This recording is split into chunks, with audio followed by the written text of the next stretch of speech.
Hello everyone, we are Group 4 from class IB2A. Today it's the 25th of September 2018. This presentation is about the case Cook versus TAIT, United States Collector of Internal Revenue for the District of Maryland. My name is Mark and I will present the facts of this case. After me, Carmine will explain the problem and conceptual framework of the case. Last but not least, will Chien talk about the reasoning and solution of the case, and he will wrap up the presentation. So let's start off with the facts of the case. The case is basically about a native United States resident who lives in the city of Mexico.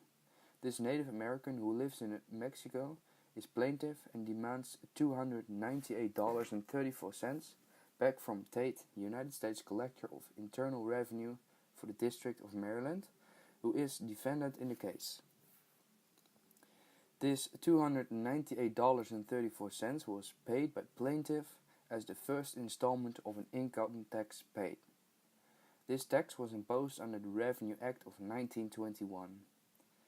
The question in the case is whether Congress has power to impose tax upon income received by a native citizen of the United States who, at the time you received the income, was permanently resident and domiciled in the city of Mexico.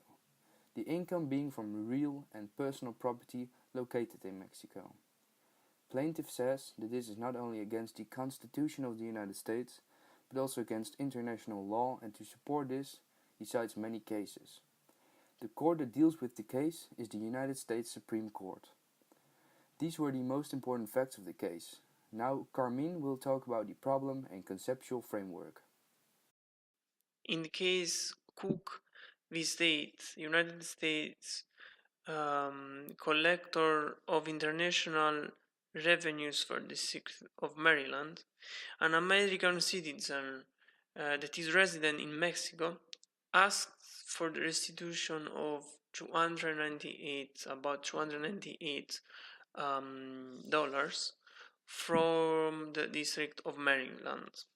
The main legal question of the case is whether the defendant and in general the Congress of the United States of America have the power to impose taxes upon an income generated abroad from an American citizen resident in another country that is not USA.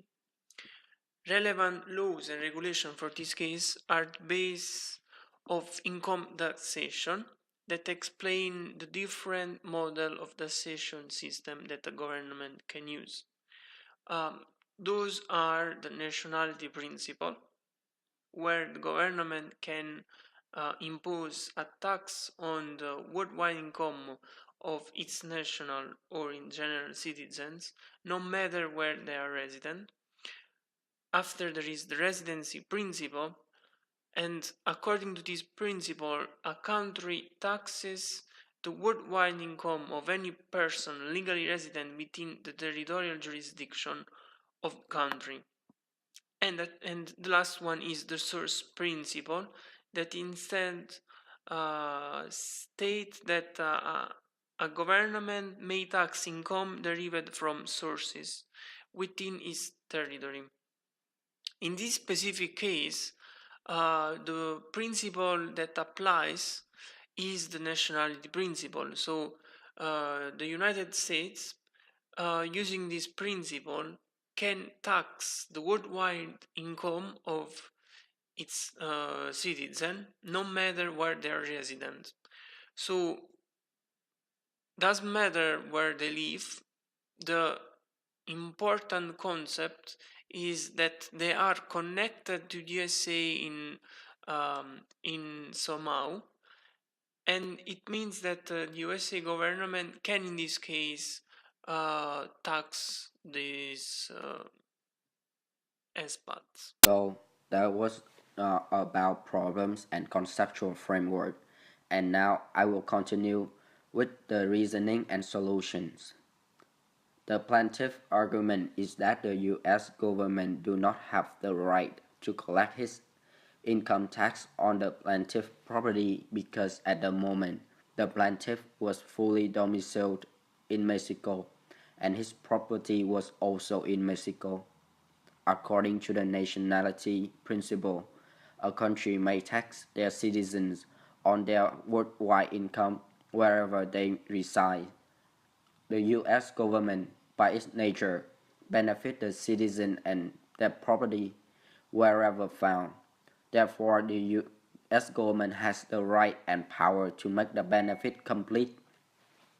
In other words, the U.S. government has the power to tax its citizens wherever they may reside. The plaintiff was not domiciled in USA, but he was still an American and has U.S. citizenship, which means that he has the relation to the U.S. government, and as long as he is an American, he and his property will be benefited by the U.S. government. Therefore, the U.S. government has the power to impose tax on him to maintain those benefits. The solution for the case is that if the plaintiff still wishing not to pay income tax to the U.S. government, he should renounce his U.S. citizenship. This action will lead to the termination of all benefits which he is having from the U.S. government, but his duty to pay taxes to the U.S. government will also be terminated. That is all from the case. Thank you very much for paying attention. Goodbye.